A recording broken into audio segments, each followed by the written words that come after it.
Good morning, everyone, and welcome. My name is Justina Taban, and I'm a licensed marriage and family therapist specializing in children and adolescents. My work entails not just working with children, but also supporting and collaborating with their parents as they learn to understand and see the world through their perspectives. I concentrate on the postnatal and early years of the parent-child dynamic to support the obstacles that may arise. These obstacles can include developmental challenges, attachment or relational challenges, depression, anxiety, or trauma, to name a few things. Through utilizing this lens while incorporating body-based somatic approaches, I provide a space for parents to learn and recognize more about themselves while in this role, learn how to develop an optimal environment at home for themselves and their families, as well as support children through development into adolescence in a secure, confident, and safe way.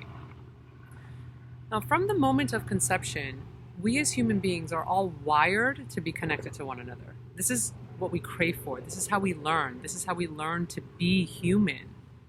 Today, I get the privilege of getting to connect with each of you. When I thought of what I wanted to discuss today, I thought of a range of different topics. Naturally, the pandemic, stress, self-care, anxiety, these are all topics that came up. And when that happened, I thought maybe I should steer clear of these topics that we are always inundated by on a day-to-day basis. But why avoid a reality that we live in? It is fact that we have all been thrown into unforeseen paths, unexpected situations, and unknown outcomes. We have all been heaved into an unknown territory at some point or another throughout our lives. For some, this can be exhilarating and exciting, and for others, this can feel debilitating and terrifying. How does one regulate through that? How does one understand how to navigate through the unknown moments of the days? For those of us that like to think of how to be a certain way, this question becomes even greater. Today, we will briefly discuss a concept that I think can be supportive in this endeavor: compassion. When we think of what compassion is and ask ourselves, what is compassion? This is a question that has long been explored throughout history through many different fields of discipline. We can look up a literal definition and set concrete goals on how to be compassionate. Will I be compassionate towards the self today or the other? Will I do it one time or two times? What is it going to look like? How am I going to do it? But I would like to go on a different journey with you all today. Rather than figuring out what compassion should look like or should be, I'd like to start to peel back the layers of what compassion is for each of us individually. When I say the word compassion, notice what comes up. Notice what thoughts come to mind, how your body feels. And think for a moment of what it is that's happening. Am I remembering something? Is there a memory that's popping up? Do I have an image in mind? Do I have a feeling or sensation like warmth or a loosening of the muscles? Compassion can look like and feel like many different things, but we as humans often get wrapped up in reaching the goal and accomplishing what it is that we set out to do and lose sight of ourselves and where we are or what we're ready for. We often set goals for ourselves that are dictated to some degree by expectation. I'm a parent, so I am expected to know how to work with my kids. I'm expected to know how to treat my children or handle my children. I should be more aware. I should be less critical. I need to engage in more self-care. We can each think of one moment where our sentences started with an I should, I shouldn't, or an I need. But these words, they carry a heavy weight. They're not always as kind as they intend to be. If you think about it, when we introduce these words into a sentence, it's because we probably have good intentions. We want to do more, be more, give more, be better. We expect things of ourselves typically because we want that for ourselves.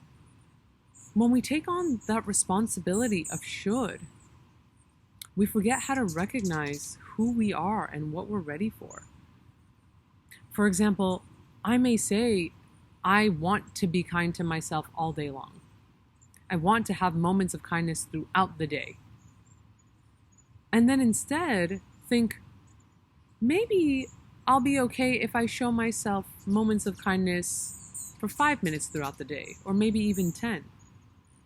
Because if my goal for self-compassion is to have this self-love throughout the day, and I get to the end of the day and I reflect on it and I notice that I didn't accomplish my goal, how is that going to make me feel?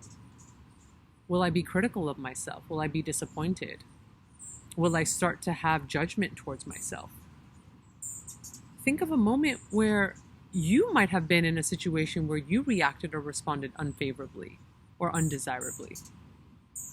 If you can take yourself back to that moment and tune into the thoughts, the feelings, and the reaction that you had, and then think of how you responded to that initial reaction. How many of us have responded to a knee-jerk reaction with an I should have, or I shouldn't have, or I needed to? Maybe even with a tone of anger or frustration, disappointment, judgment, or criticism. It gets really easy for us to look at the things that we haven't been able to accomplish, that we haven't succeeded at yet, that we haven't mastered yet.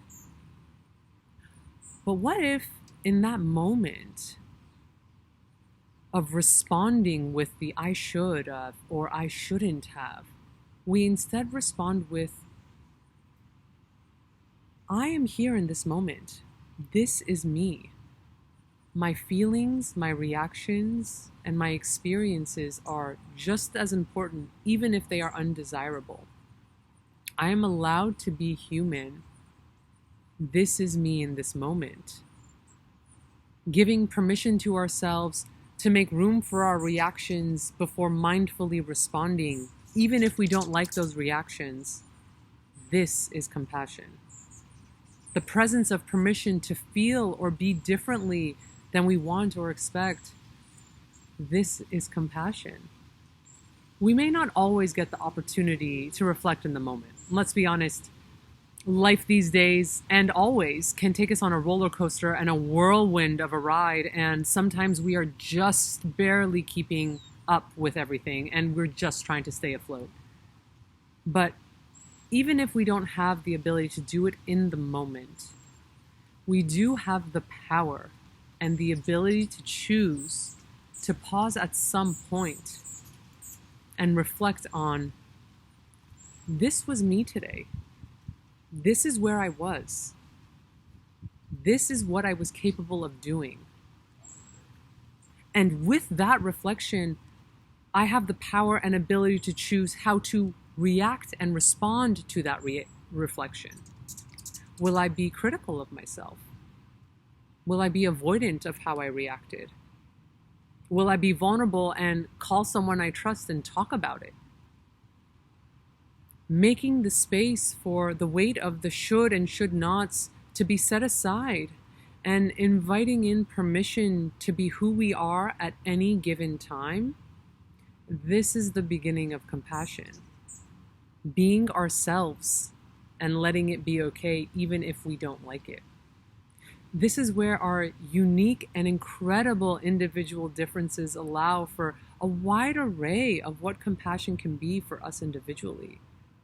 With the door to compassion open, the space and the foundation for building sympathy, empathy, and acceptance begins to flourish. So before we end for today, I want to remind you that each and every one of us has this power. And we even have the ability, even though we may not believe it, we have the ability to pause just for a second and acknowledge, this is where I am today, even if I don't like it. I don't have to accept it. I don't even have to be okay with it. But maybe I can make room to say, this is where I am.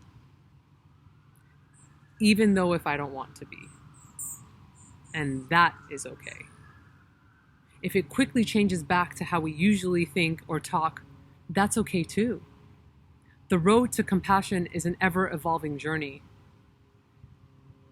It takes compassion to be compassionate towards others. And we can begin right here. So thank you all so much for joining me on this journey and exploration of this crazy thing called compassion. I hope you all allow yourselves at least just one moment of compassion when you are looking for it. Thank you again, and see you soon.